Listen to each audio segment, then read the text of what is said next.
Hi అందరికీ. ఇదంటే చిరంజీవి గారికి ఇలా తినడం అంటే చాలా ఇష్టమంట. కానీ వాళ్ళ అమ్మ తిననేదంట.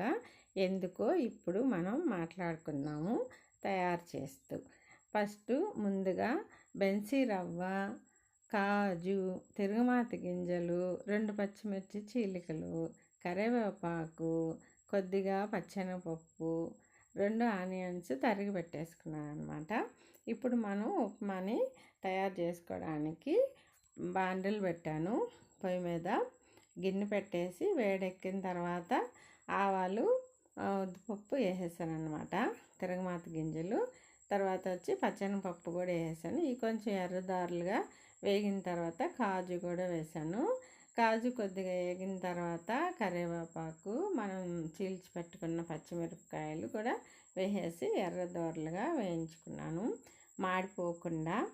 ఇలా మనం వేయించుకొని ఉప్మా చేసినట్టే, కానీ బెన్సీ రవ్వకి కొంచెం నీళ్ళు ఎక్కువ కావాలి. ఇది వేగిన తర్వాత ఆనియన్ కూడా వేసేసాను. ఆనియన్ కూడా కొంచెం బాగా వేగనివ్వాలి. తర్వాత బెన్సీ రవ్వ కూడా వేసేసుకున్నాను అనమాట. 1 కప్పుకి 4 కప్పులు నీళ్ళు పక్కన ఇంకొక పొయ్యి మీద వేడి చేసి పెట్టుకున్నాను. ఇప్పుడు ఇది కొంచెం ఎర్రదారులుగా వేగిన తర్వాత వేడి వాటర్ అనేది వేసేసాను అనమాట. ఇప్పుడు మనం దాన్ని ఉండలు కట్టనీయకుండా ఇలా మంచిగా కలుపుకోవాలి. మంచిగా కలిపి తగినంత ఉప్పు వేసేసుకోవాలి. వేసుకున్న తర్వాత మంచి బాగా దగ్గరికి వస్తుంది కదండి మనకు ఉప్మా లాగా, ఏమంటారు దాన్ని, ఉప్మా లాగా వస్తుంది కదా. అప్పుడు మనం కొద్దిగా గీ కూడా వేసుకోవాలి. దాంట్లో మంచి స్మెల్తో బాగుంటుంది అన్నమాట వేసినప్పుడు. ఇలా చూడండి, మంచిగా బాగా ఉడకనిచ్చుకోవాలి. బెన్సీ రవ్వ అనేది మన మామూలు ఉప్మా రవ్వలాగా ఉడకదు, అందుకు కొంచెం మంచిగా ఉడకనిచ్చి కొద్దిగా నెయ్యి కూడా వేసేసుకున్నాను. మంచిగా దాన్ని కలయబెట్టేసి అదే అండి, బాగా తిప్పేసి, ఇంకా మంచి స్మెల్ వస్తుంది. అసలు ఎంత మంచిగా ఉంది. దీంట్లో స్పెషల్ ఏంటంటే ఇదండి, పాల మేగడ అనమాట. మనకు పాలు కాస్తే పైన వస్తుంది కదా, ఆ మేగడంతా 1 కప్పులోకి తీసేసుకున్నాను అనమాట.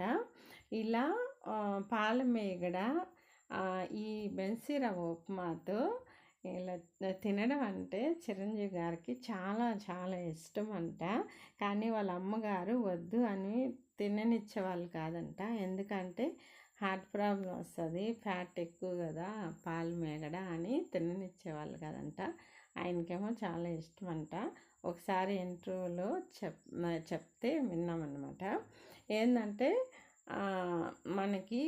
మనం అంటే ఇష్టమైన వాళ్ళు మనకి ఏదైనా మంచి చెప్తే మనం వినాలి అని ఉద్దేశిస్తూ ఆయన గారు, మెగాస్టార్ చిరంజీవి గారు చెప్పారన్నమాట. ఇదండి. ఇప్పటి వరకు వీడియో చూసినందుకు ధన్యవాదాలు.